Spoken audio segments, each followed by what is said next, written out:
The tracking station dozed peacefully in the early morning silence.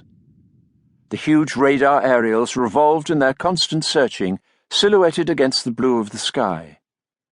In an instrument-packed room, deep inside the building, the results of that search showed up as a blip of light, tracing its curving course across a radar display screen. A man was studying the blip, muttering to himself as he checked the instruments all round him. About 1 million miles, mass variable. He looked again at the dials, shaking his head. Variable? What's the book say, Harry?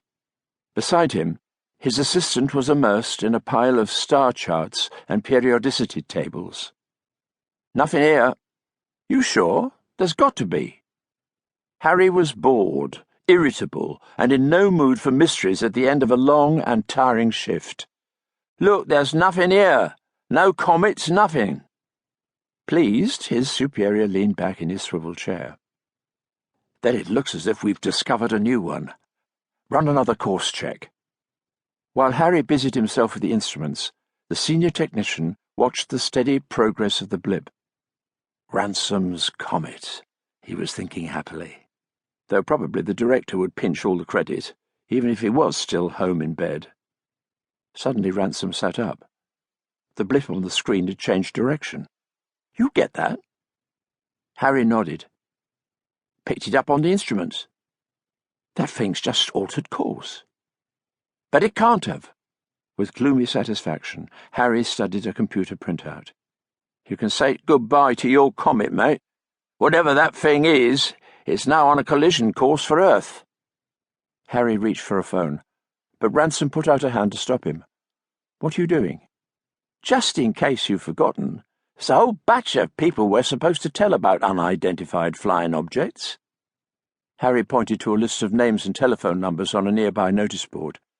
The Director, the Ministry of Security, and something called UNIT, the United Nations Intelligence Task Force. Ransom looked at the radar screen a moment longer, saying goodbye to his dream of scientific immortality. Then he sighed and picked up the telephone. Get me the Director, please. Red alert. Yes, I know he's still home in bed. Wake him up. Tell him there's an unidentified flying object heading straight for Earth.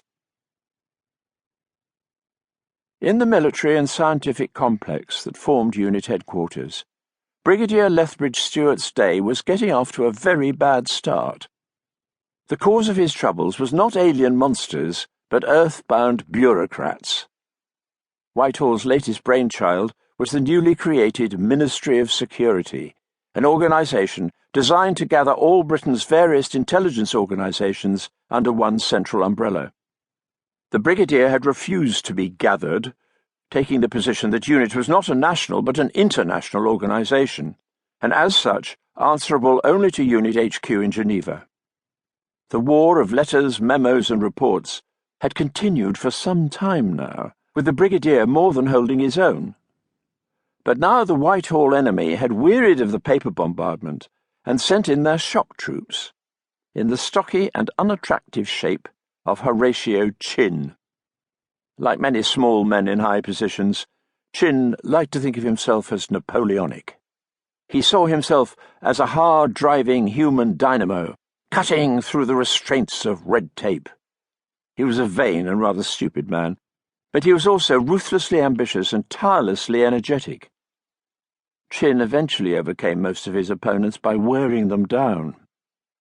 He'd even worn down the minister in charge of his own department, who couldn't stand the man, but couldn't think how to get rid of him. Wily old politician that he was, the minister had been struck by a sudden brainwave.